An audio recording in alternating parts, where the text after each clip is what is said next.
Hello, അസ്സലാമു അലൈക്കും. പുതിയൊരു വ്ളോഗിലേക്ക് സ്വാഗതം. എന്തൊക്കെ എല്ലാവരും വിശേഷങ്ങളൊക്കെ? എല്ലാവർക്കും സുഖമാണെന്ന് വിചാരിക്കണം. അൽഹംദുലില്ലാ, ഞങ്ങളും റാഹത്തായിട്ട് പോകണം. അപ്പോൾ വീഡിയോ സ്കിപ്പ് ചെയ്യാതെ കാണട്ടെ. എല്ലാവരും ഇഷ്ടപ്പെടുകയാണെങ്കിൽ ലൈക്കും കമൻറ്റൊക്കെ ചെയ്ത് തരാം. അപ്പോൾ ഇന്നത്തെ വ്ളോഗ് എന്ന് പറയുമ്പോൾ നമ്മൾ രാത്രിക്കത്തെ കുറച്ച് വിശേഷങ്ങളായിട്ടാണ് വന്നിട്ടുള്ളത് കേട്ടോ. അപ്പോൾ രാത്രിക്കത്തെ വിശേഷങ്ങൾ എന്ന് പറയുമ്പം എന്തൊക്കെയാന്ന് പറയാം, നമ്മൾ കാക്കൂനൊക്കെ ഇടയ്ക്കിടയ്ക്ക് ഒരു പൂതിയാണ് കേട്ടോ. അപ്പം നല്ല മഴയേനു വൈകിട്ട്. അപ്പോൾ ഈ മഴയത്തൊക്കെ നമുക്ക് എന്തെങ്കിലുമൊക്കെ ഉണ്ടാക്കി കഴിക്കണ്ടേ. പ്രത്യേകിച്ച് നമ്മളെ കാക്കൂന് കേട്ടോ. കാക്കൂന് എന്താ പറയുക, ആദ്യമൊക്കെ ഭയങ്കര ഫാസ്റ്റ് ഫുഡിനോട് ഭയങ്കര ഇൻട്രസ്റ്റ് ആയിരുന്നു. ഇപ്പം കുറച്ച് 2 വർഷത്തിൻ്റെ ഇടയ്ക്കിട്ട് ഫാസ്റ്റ് ഫുഡൊന്നും കഴിക്കൽ വളരെ കുറവാണ്.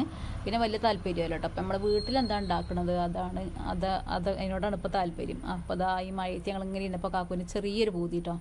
നമുക്ക് നല്ല ചൂടില്ല പുട്ടും ചിക്കൻ കറി ഉണ്ടാക്കി കഴിച്ചാലോ പറഞ്ഞു. അപ്പോൾ ഞാനിതാ അതുണ്ടാക്കാൻ വേണ്ടിയില്ലേ ഒരുക്കങ്ങളാണ്. അപ്പോൾ ഞാൻ പുട്ടുണ്ടാക്കുന്നത് നല്ല CH പുട്ടുപൊടിയാണ് കേട്ടോ. പുട്ടുണ്ടാക്കാൻ വേണ്ടിയിട്ട് യൂസ് ചെയ്യണത് നല്ല അടിപൊളി നല്ല സോഫ്റ്റ് ആയിട്ടുള്ള പുട്ടാണ്. ഇതുകൊണ്ട് പുട്ടുണ്ടാക്കിയാൽ അപ്പോൾ ആദ്യം തന്നെ അത് കുതിർത്ത് വെക്കുക ചെയ്യണത്. പിന്നെ നമ്മളുണ്ടാകുമ്പോഴല്ലേ വരെ കൊച്ചു സന്തോഷങ്ങളൊക്കെ നമുക്ക് ചെയ്ത് കൊടുക്കാൻ പറ്റുള്ളൂ. അങ്ങനെ അതുണ്ടാക്കാൻ വേണ്ടി പുട്ടുപൊടി നനച്ച് കൊടുക്കണം ആദ്യം തന്നെ. അത് നനച്ചട വെച്ച് കഴിഞ്ഞാൽ നല്ല കുതിർന്ന് അടിപൊളി കിട്ടും കേട്ടോ. അപ്പോൾ അതിൻ്റെ ശേഷമാണ് ഞാൻ ചിക്കൻ കറി ഉണ്ടാക്കുക.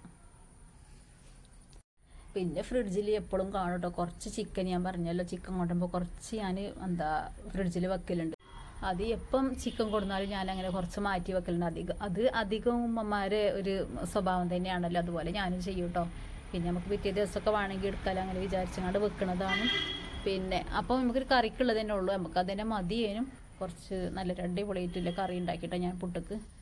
അപ്പോൾ കറി ഉണ്ടാക്കാൻ വേണ്ടിയില്ല ഒരുക്കങ്ങളാണ്. പിന്നെ നമ്മൾ സുട്ടുവിന് ഭയങ്കര ഇഷ്ടമാണ് കമ്പട്ട. അപ്പോൾ കമ്പ ഇവിടെ ഉണ്ടായിന്. അപ്പോൾ അതൊന്ന് പൊയിങ്ങി തരണം വെച്ചെന്ന് പറഞ്ഞു. അപ്പോൾ ഞാൻ അതിൻ്റെ ഇടയിൽ അത് പൊയിങ്ങി വെച്ചിക്കണം സുട്ടുവിന് കൊടുക്കാൻ വേണ്ടിയിട്ട്. അവന് ഇഷ്ടമാണ് ഇത് ഇങ്ങനെ കടിച്ച് തിന്നത്. അപ്പോൾ അത് ചൂടാറാൻ വേണ്ടി വെച്ചിക്കണം. അങ്ങനെ ചിക്കൻ കറി ഉണ്ടാക്കിക്കൊണ്ടിരിക്കുകയാണ്.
നമ്മളെ കറിയൊക്കെ സെറ്റായി കിട്ടിയിരിക്കണം. ഞാനിതാ പുട്ട് ചുട്ടുകൊണ്ടിരിക്കുകയാണ് കേട്ടോ. പിന്നെ നമ്മൾ രാത്രിക്ക് അധികം അങ്ങനെയൊക്കെ എന്തെങ്കിലും തന്നെയാണ് ഉണ്ടാക്കൽ. ഇപ്പോൾ കുറച്ചായിട്ട് ഞാൻ എന്താ പറയുക ചോറ് തന്നെയാണ് കേട്ടോ കാക്കൂനും മക്കൾക്കൊക്കെ കൊടുക്കൽ. ഞങ്ങൾ എന്താ അല്ലെങ്കിൽ എന്തെങ്കിലുമൊക്കെ സ്പെഷ്യലി ഉച്ചക്ക് മാത്രമേ ചോറ് വെക്കലുള്ളൂ. കുറച്ച് ദിവസമായിട്ടാണ് ഇപ്പോൾ അങ്ങനെ ചെയ്യൽ തുടങ്ങി. അപ്പോൾ അങ്ങനെ കുറേ ദിവസം കഴിഞ്ഞപ്പോൾ ഇങ്ങനെ ഒന്ന് വിചാരിച്ചു. അങ്ങനെയാണ് ഇപ്പോൾ നമ്മളിന്ന് പുട്ടുണ്ടാക്കാൻ വേണ്ടി റെഡിയായത്. അങ്ങനെ ഇതാ പുട്ടൊക്കെ റെഡി ആയിക്കൊണ്ടിരിക്കുകയാണ്.